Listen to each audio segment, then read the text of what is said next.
albergar un sentimiento de dolor, de duelo, de odio, de haber sido lastimados, puede ser en muchos seres humanos algo completamente natural.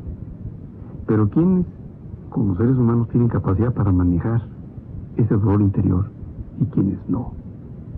De ahí va a depender la respuesta a ese sentimiento. Si repasamos el material de nuestra experiencia, dice Marañón, es decir, los hombres resentidos que hemos ido conociendo en el curso de la vida y los que pudieron serlo porque sufrieron la misma agresión y no lo fueron, sin embargo, la conclusión surge claramente. El resentido es siempre una persona sin generosidad.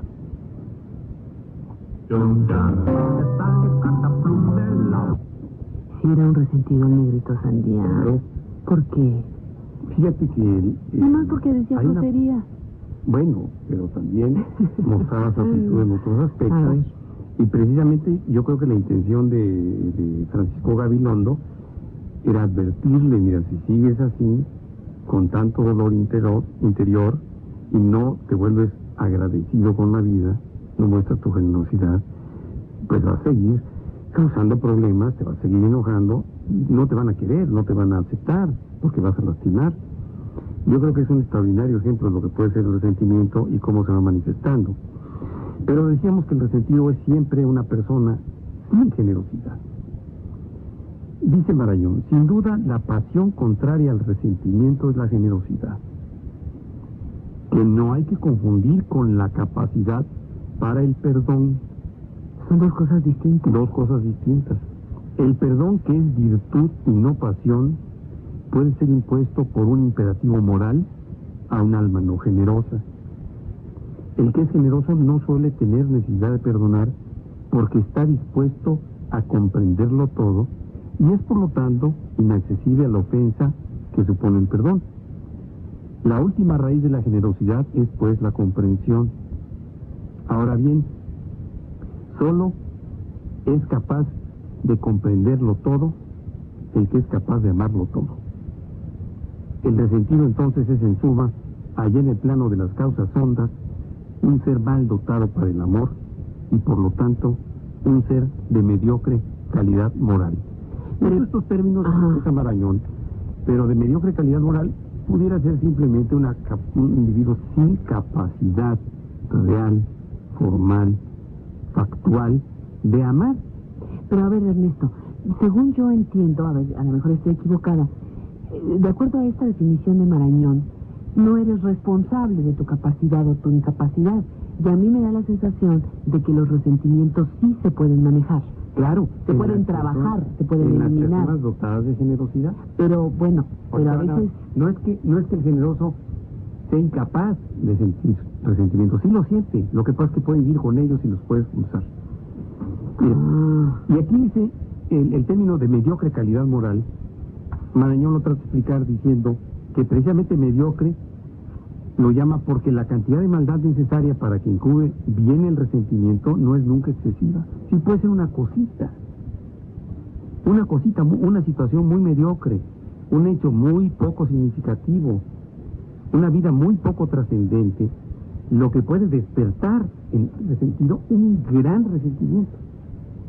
El hombre rigurosamente malo no es solo un malhechor y sus posibles resentimientos se pierden en la penumbra de sus fechorías. Y el resentido no es necesariamente malo, es resentido. Solo ante la contrariedad y la injusticia se hace resentido. Es decir, ante los trances en que se purifica el hombre de calidad moral superior. Un aspecto muy importante, por ejemplo, es la cárcel, la pérdida de la libertad. ¿Qué pasa con un luchador social auténtico? Voy a poner un ejemplo como Alberto Castillo. La cárcel, en lugar de crear la animosidad brutal del resentido, que puedo pensar en muchos. Pero ahorita el caso de Alberto es muy... Pero un hombre que es sometido por una injusticia social a la privación de la libertad, surge de la cárcel con mayor crecimiento emocional, con mayor fortaleza espiritual y con mayor capacidad para servir a los suyos. Alguien a quien le han arrebatado la vida de un hijo, como Rosario Ibarra de Piedra, surge de ese duelo brutal, de esa agresión social del poder en contra de su familia, en contra de un hijo y en contra de ella misma, con una mayor disposición generosa de ayudar a otros. Si esto, la cárcel o la pérdida de un hijo, le sucede a un individuo de poco espíritu, de una calidad mediocre en lo moral, en lo ético, eso lo hunde y lo va a convertir en un resentido terriblemente peligroso, que va a desquitar con los resultados de su resentimiento y de su odio, se va a desquitar contra lo que sea. La cárcel, la muerte, el dolor no hacen crecer al mediocre, hacen crecer al generoso.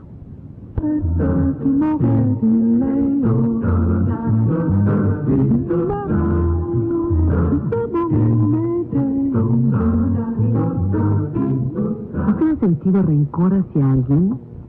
¿Hacia quién? Sí, he sentido mucho rencor hacia un familiar que se pasó de listo, maltratando a mi madre, despojándola de sus pertenencias, y así como a mi madre lo hizo con otros familiares. Entonces por eso he sentido mucho rencor hacia esta persona. El esposo de mamá tuvo un rencor, pero como todo se perdona, y por eso ya después de un tiempo ya te olvidas las cosas y ya mejor lo dejas por la paz. Hacia un jefe de trabajo, cuando por no darle la razón porque no la tenía, me insinuó que tenía que quitarme del trabajo, pero yo me quité antes que él me quitara. Sí, anteriormente sí lo sentí, rencor hacia las personas y como miedo también. Pero pues ahorita ya no, ya no siento ningún rencor ni nada. Pero sí anteriormente lo sentía yo. Porque no, las personas me caían mal y yo les caía mal a ellos, ¿no? Y no nos podíamos perdonar. Por eso es de que yo sentía, me enojaba, me sentía odio y como rencor.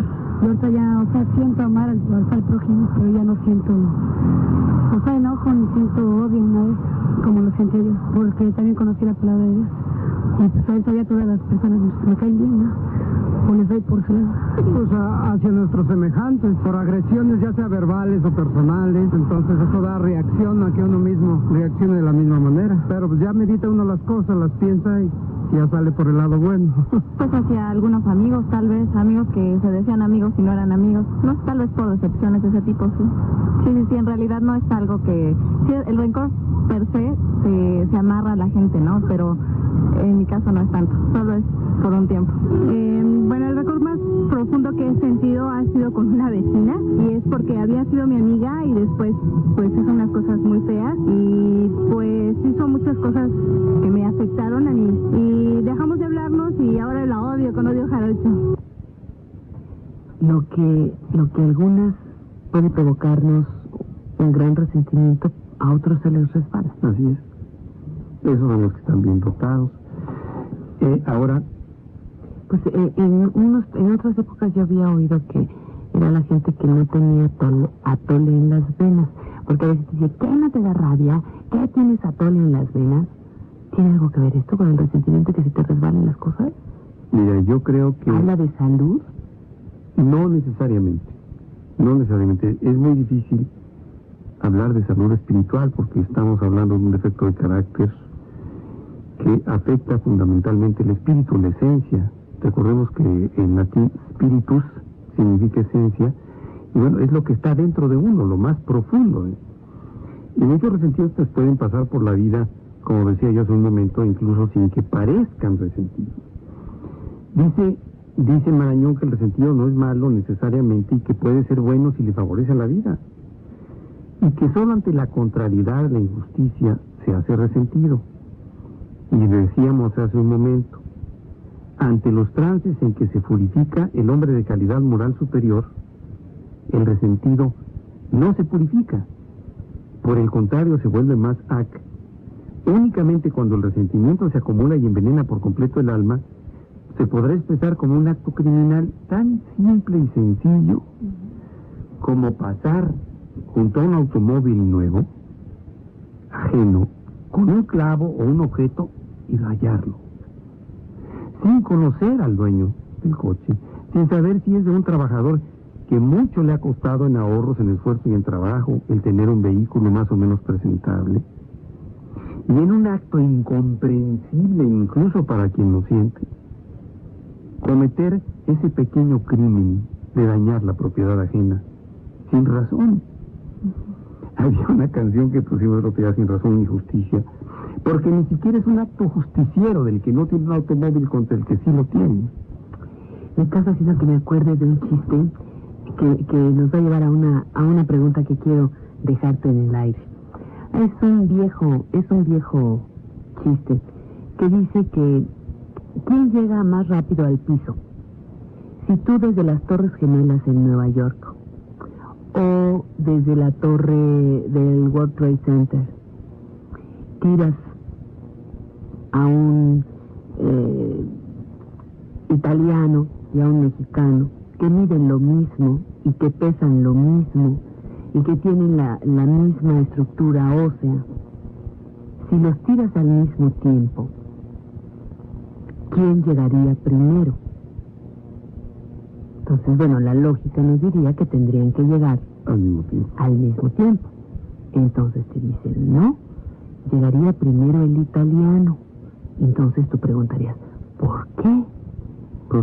Dice porque el mexicano se viene rayando la pared con una corcholata.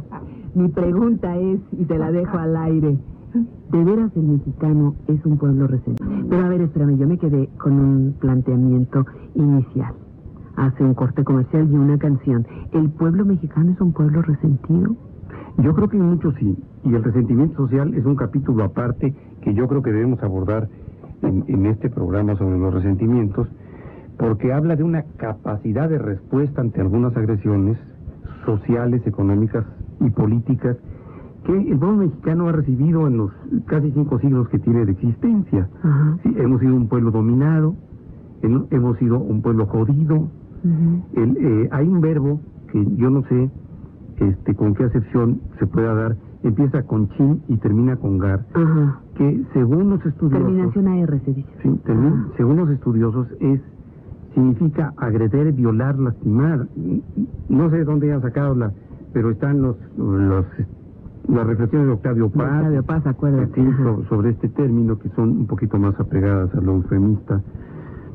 Pero un pueblo jodido por el invasor, por el conquistador, después por el conquistador cultural, y después por los liberales y por los conservadores y por los neoliberales y por los priistas y por los que quieran, bueno, necesariamente tiene que tener resentimientos. Pero no necesariamente estos resentimientos pueden marcar la vida interior y espiritual de esos sujetos que pueden estar resentidos contra un sistema de opresión, contra un sistema de injusticia. Pero hay los que manifiestan su desacuerdo generosamente en la lucha social auténtica, y aquellos que manifiestan su resentimiento social de otras 1000 maneras. Por ejemplo, adquiriendo poder económico a costa de lo que sea, como con el narco, el robo, el contrabando, para adherirse al grupo de los poderosos. En lugar de canalizar ese resentimiento como lucha social, se vuelven criminales, tan corruptos y tan impones como los miembros del sistema opresor, y se adhieren a él, sintiéndose entonces parte del ofensor y ya no del oprobio.